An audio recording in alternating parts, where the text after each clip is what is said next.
바로 시작하죠. 오늘 저희가 좀 깊이 살펴볼 자료는요. 마이크로 스트래티지, MSTR이라고 하죠. 이 회사와 그들의 아주 독특한 비트코인 전략에 대한 여러 이야기들입니다. 기사도 있고 분석도 온라인 토론 내용까지 다양하게 봤는데요. 평범했던 소프트웨어 회사가 어떻게 세계 최대 비트코인 보유 상장사 중 하나가 됐는지, 그리고 이 스토리가 왜 여러분께 흥미로울 수 있는지 좀 파헤쳐 보려고 합니다. 자료들을 보니까 와, 이 회사를 보는 시각이 정말 극명하게 갈리더라고요. 네, 맞습니다. 보내주신 자료들을 보니까 마이크로 스트래티지는 단순한 기술 기업 그 이상인 것 같아요. 이 금융 전략, 시장 심리, 더 나아가서 암호화폐가 제도권으로 들어올 수 있느냐 이런 질문까지 던지고 있거든요. 그래서 이 회사의 사업 모델, 또 성공 가능성, 그리고 당연히 위험 요소도 있겠죠. 이런 것들을 좀 균형 있게 살펴보는 게 이번 논의의 핵심이 될 것 같습니다.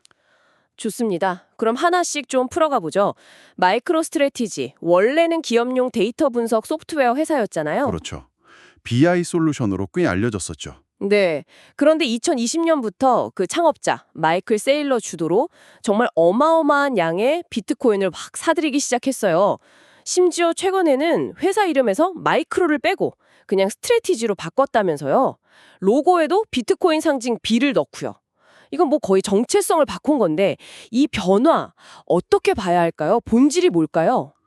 핵심은요, 비트코인을 단순 투자가 아니라 기업의 제일 준비 자산으로 삼았다는 겁니다. 제일 준비 자산이요? 네, 그러니까 달러나 다른 법정 화폐 대신에 비트코인을 회사의 주요 자산으로 쌓아두겠다는 거죠.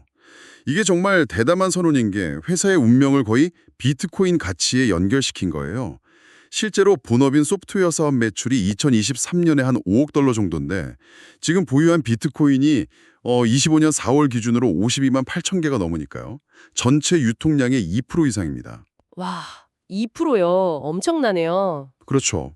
그러니까 이제 소프트웨어 회사가 아니라 비트코인 보유량이 회사를 설명하는 더 중요한 지표가 된 뭐 그런 상황인 거죠. 그래서 그런지 온라인에서는 이 회사 자금 조달 방식 보고 무한돈 복사 버그 아니냐 이런 말까지 나오더라고요.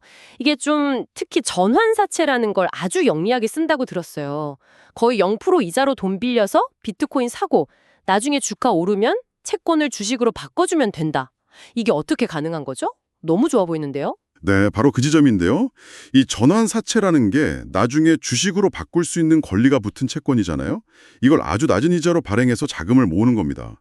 근데 이게 어떻게 가능하냐면 MSTR 주식 자체의 변동성이 엄청나게 높기 때문이에요. 아, 변동성이요? 네. 어떤 투자자들은 이 변동성을 이용해서 채권을 사면서 동시에 주식을 공매도 하는 방식으로 차익 거래를 노리기도 해요. 위험 없이 수익을 내려는 거죠.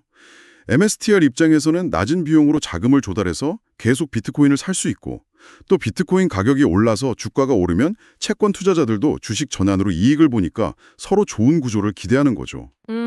윈윈 구조다. 그렇죠.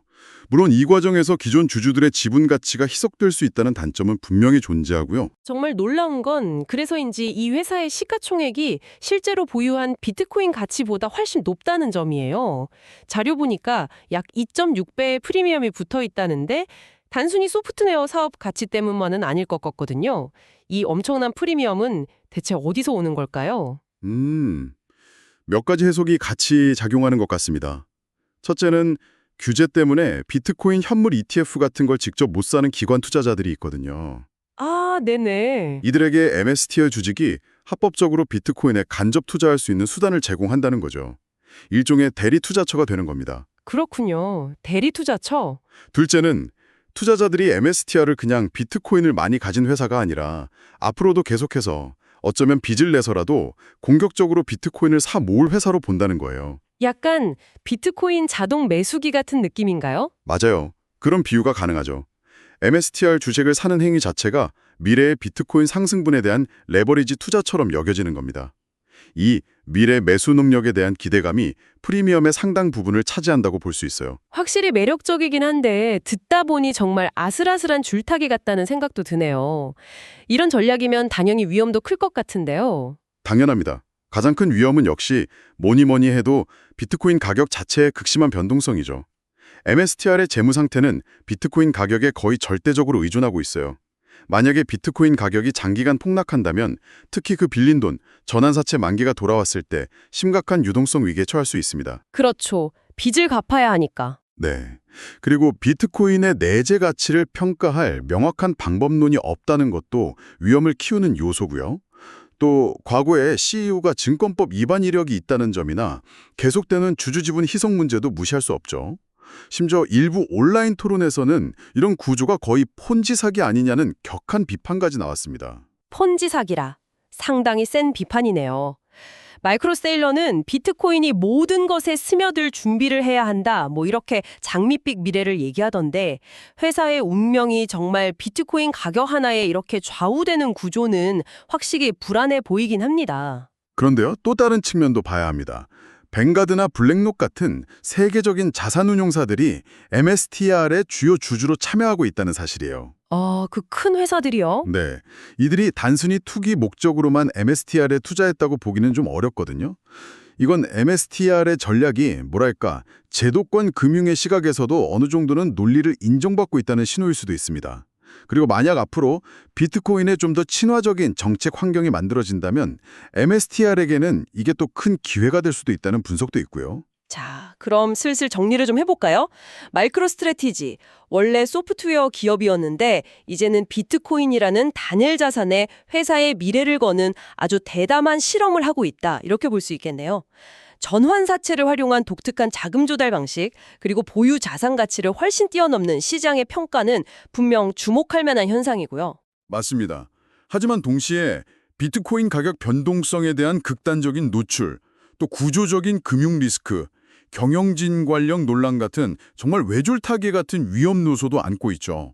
이게 과연 혁신적인 금융 모델이 될지 아니면 그냥 아주 위험한 도박으로 끝날지는 아직은 누구도 단언하기 어려운 것 같습니다.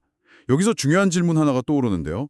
만약 비트코인이 정말 마이클 세일러의 주장처럼 미래의 핵심 자산이 된다면 언젠가는 MSTI 같은 이런 중개자 없이도 누구나 쉽고 안전하게 비트코인을 직접 보유하고 활용하는 시대가 오지 않을까요? 그럴 수도 있겠네요. 그렇죠. 그렇게 된다면 MSTR이 지금 누리고 있는 이런 높은 프리미엄은 과연 계속 지속 가능할까요? 이 질문을 한번 곱씹어 보시면 좋겠습니다.